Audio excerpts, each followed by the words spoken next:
இன்றைக்கு மற்ற ஜனங்களிடத்திலிருந்து பிரித்து எடுக்கப்பட்ட நாம் எப்படி இருக்கணும்? ஒரு வித்தியாசம் இருக்கணும். அப்படிதானே?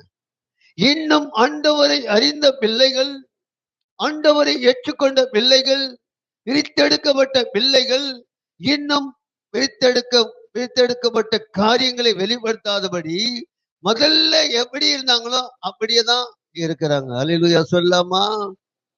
சத்தமா சொல்லாமா? மற்ற ஜனங்களிடத்திலிருந்து நம்மை பிரித்து எடுத்திருக்கிறார். அதனாலே நமக்கு ஒரு வித்தியாசம் தெரியணும். இன்றைக்கு மற்ற ஜனங்களிடத்திலிருந்து பிரித்து எடுக்கப்பட்ட நாம் எப்படி இருக்கணும்? ஒரு வித்தியாசம் இருக்கணும். அப்படிதானே? இன்னும் ஆண்டவரை அறிந்த பிள்ளைகள், ஆண்டவரை ஏற்றுக்கொண்ட பிள்ளைகள், பிரித்தெடுக்கப்பட்ட பிள்ளைகள் இன்னும் பிரித்தெடுக்கப்பட்ட காரியங்களை வெளிப்படுத்த